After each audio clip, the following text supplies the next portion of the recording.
बच्चों, organic compounds में कभी कभी जो ब्यूटाइल ग्रुप है वो अपने 4 फॉर्म में जुड़ा होता है और आपको पहचानने में दिक्कत होती है कि वो कौन सा ब्यूटाइल है। सेकेंडरी ब्यूटाइल है, आइसोब्यूटाइल है, ये टर्शरी ब्यूटाइल है या फिर वो नॉर्मल ब्यूटाइल है ना। तो मैं आज आपको इन चारों में डिफरेंस करना बताऊंगी कि कैसे आप पहचान सकते हो कि जो सब्स्टिट्यूएंट एल्काइल ग्रुप है वो कौन सा वाला ब्यूटाइल है।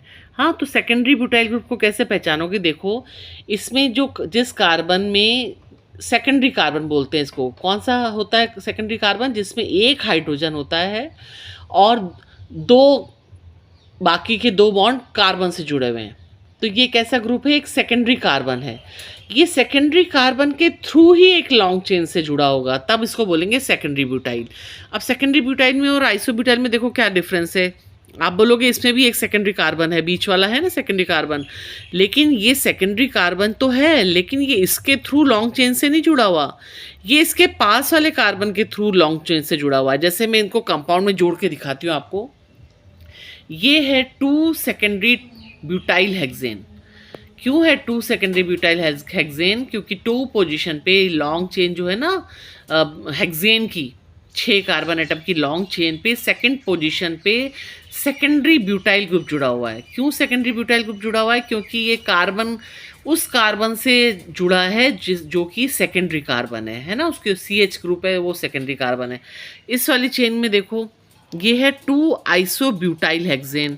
इसमें भी हेक्सेन है, लंबी चेन जो है 6 कार्बन एटम की, लेकिन इसको 2 पोजीशन पे जो ब्यूटाइल ग्रुप जुड़ा हुआ है सब्स्टिट्यूएंट, वो सेकेंडरी नहीं है, वो आइसो है। क्योंकि वो सेकेंडरी कार्बन के थ्रू नहीं जुड़ा हुआ है, वो उसके पास वाले कार्बन के थ्रू जुड़ा हुआ है ना। तो आइसोब्यूटाइल हेक्सेन में आइसोब्यूटाइल ग्रुप में और सेकेंडरी ब्यूटाइल ग्रुप में आपको डिफरेंस पता लगा? अच्छा, सबका इनका मॉलिक्यूलर फार्मूला सेम ही होता है, सब में C4H9 ही है मॉलिक्यूलर फार्मूला, चाहे वो सेकेंडरी ब्यूटाइल हो, चाहे वो आइसोब्यूटाइल हो, चाहे वो टर्शरी ब्यूटाइल हो या नॉर्मल ब्यूटाइल हो, सब में C4H9 है। ये नॉर्मल ब्यूटाइल है, एकदम नॉर्मल चेन है, ब्यूटेन की जैसे होती है ना, उसमें से एक H निकला हुआ है। ये टर्शरी ब्यूटाइल ग्रुप है। क्यों टर्शरी ब्यूटाइल है? क्योंकि ये जो कार्बन है ना, जिसमें से सारे हाइड्रोजन जो है वो कार्बन ने सब्स्टिट्यूट कर दिए हैं, कार्बनिक देखा ना, मिथाइल ग्रुप से सब्स्टिट्यूट हो गए हैं। ऐसे कार्बन को टर्शरी कार्बन कहते हैं, जिसके पास एक भी हाइड्रोजन एटम नहीं है ना। अब ये इस कार्बन के थ्रू जुड़ा होगा लॉन्ग चेन से, तो इसको बोलेंगे टर्शरी ब्यूटाइल। ये वही लॉन्ग चेन है एक हेक्सेन की, और सेकंड पोजीशन पे tertiary butyl hexane tertiary butyl group जुड़ा हुआ है। तो ये तो सिंपल है।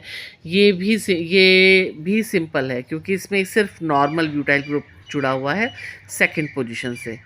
ठीक है, तो इस तरह से आप डिफ्रेंशिएट कर सकते हो बिटवीन ब्यूटाइल ग्रुप्स कि कौन सा ब्यूटाइल ग्रुप जो है वो सब्स्टिट्यूएंट की फॉर्म में जुड़ा है लॉन्ग चेन से।